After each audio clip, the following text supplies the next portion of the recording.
இந்த 21st செஞ்சுரியில் நமக்கு இருக்க பெரிய ப்ளஸ் அண்ட் மைனஸ், அதாவது பாசிட்டிவ் அண்ட் நெகட்டிவ்னு பார்த்தோன்னா அது மீடியாவாக தான் சொல்லணும். மீடியாவிலேருந்து நமக்கு கிடைக்கக்கூடிய எல்லா விஷயங்களும் ஏதோ ஒரு வகையில் நமக்கு பயன்படக்கூடியதாகவும் இருக்குது. நம்மளை டிஸ்ட்ராக்ட் பண்ணி, நம்மளை டிமோட்டிவேட் பண்ணி, நம்மளை மைண்ட் செட் பண்ணி நிறைய விதமாக நம்மளை இன்ஃப்ளூயன்ஸ் பண்ணுற மாதிரி தான் இருக்குது.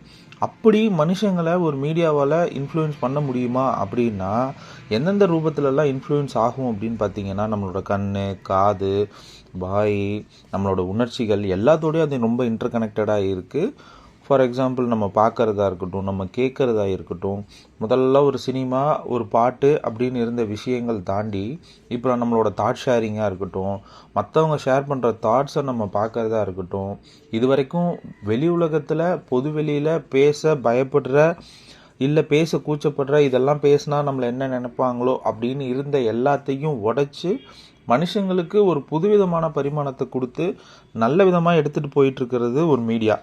ஸோ அதே டைம் நமக்கு இதில் இருந்த நெகட்டிவ்ஸும் இருக்குது. இதனால் அடிக்ஷன்ஸ் இருக்குது, குழந்தைங்களுக்கு இதனால் நிறைய டேஞ்சரஸ் திங்ஸ் இருக்குது. இப்படி எல்லாமும் கலந்ததாக இருக்க ஒரு மீடியா மனுஷனோட ஐம்புலன்களையும் தாக்குது. ஸோ திருவள்ளுவர் லைஃப்பில் ஜெயிக்கிறதுக்கு இந்த விஷயத்தை தான் மெயினாக சொல்கிறாரு.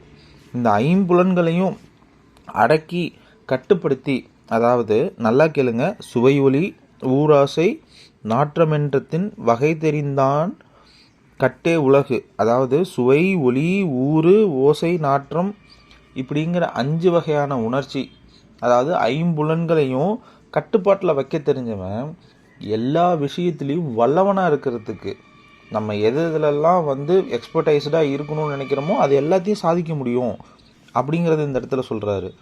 ஸோ இதை மீடியாவோட கனெக்ட் பண்ணி பார்த்தீங்க அப்படின்னா நிறைய விஷயங்கள் இப்போ நம்ம இந்த உலகத்திலிருந்து ஜெயிச்சு வர்றதுக்கான இன்ஃபர்மேஷன்ஸை நமக்கு கொடுக்கும்.